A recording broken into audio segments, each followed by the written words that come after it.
We want to factor this expression. So how do we factor with 3 terms? Well, step number one, check if anything, if any number or letter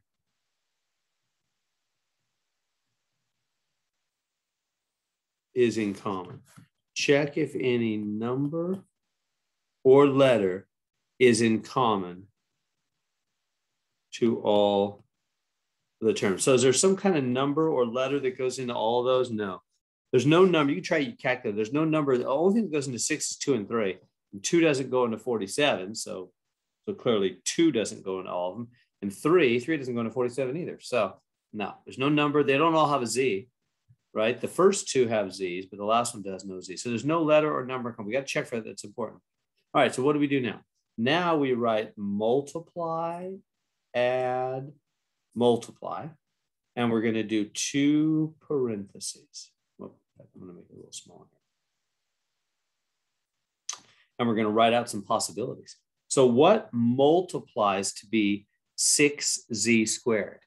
Now, it's going to be 2z and 3z. Because 2 times 3 is 6. Now you might be saying, yeah, but can't we do 6z times regular z? You could, and it might be that.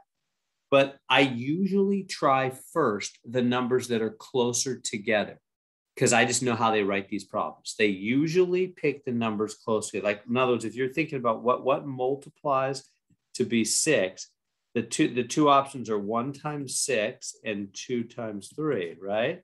Usually do the 2 times 3 first. It's usually the numbers closer together, right? 2 and 3 are only 1 apart, whereas 1 and 6 are 5 apart. So start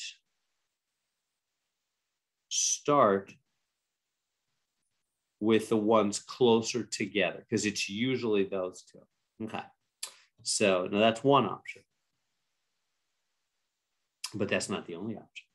The next thing it could be, well, here.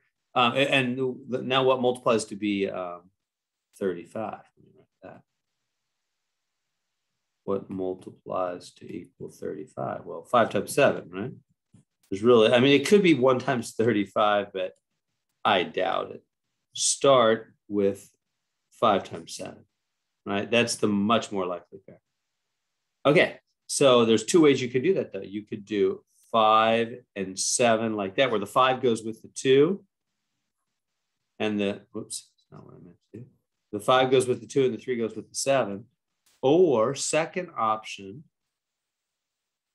we could have 2z, 3z, and then switch them. The 7 goes here with the 2 and the 5 with the 3, right? Both options.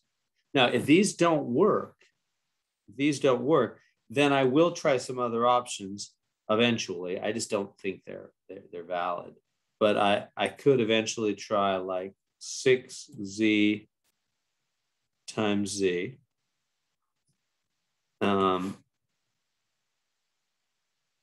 And again, oops,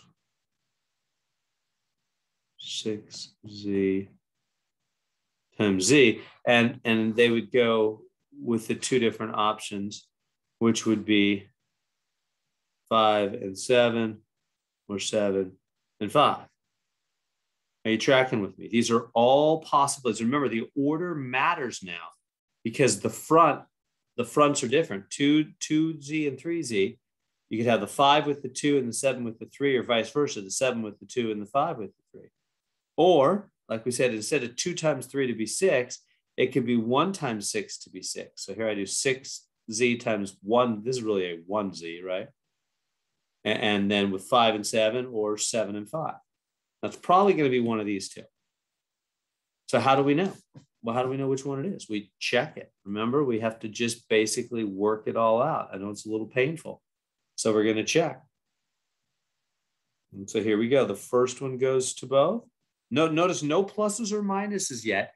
I do that at the end. 6z squared. We're just trying to find out which one multiplies right. 14z, and then the 5 goes to both. 15z, and 35. Now ask yourself, is there some kind of way they could, these two in the middle, can they add to be, can they add to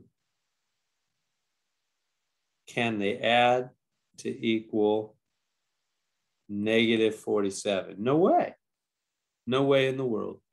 You use your calculator, you make both these guys negative, they're only going to be negative 29.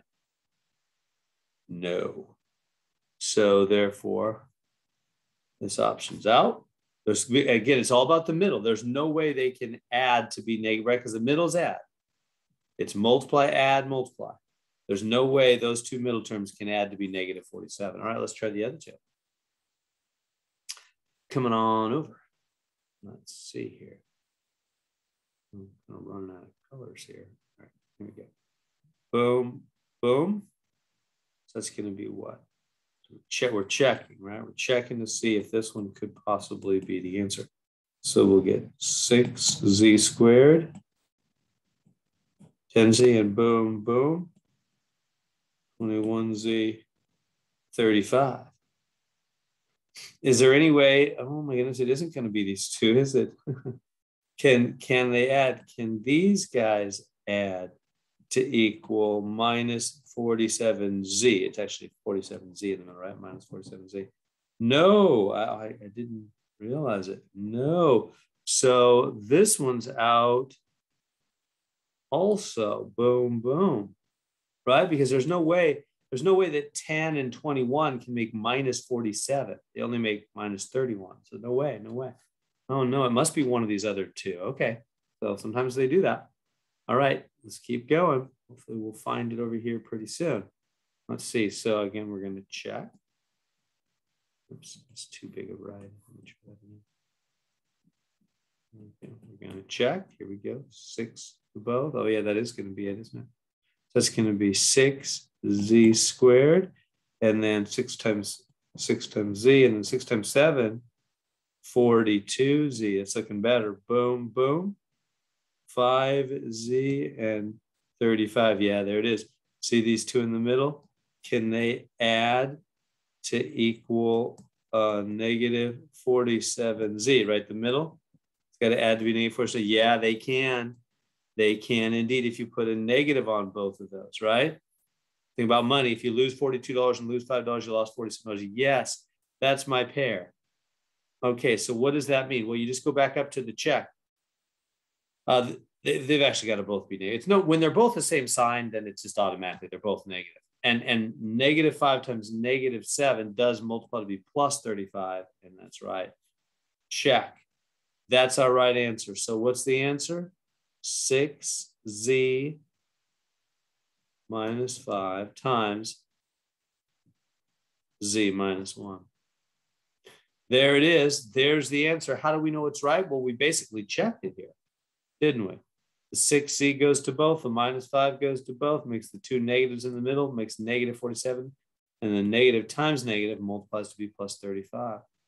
Now, again, the order doesn't matter. You could put the z minus 7 coming first. The order on the parentheses never matters. So there we go. There's our answer.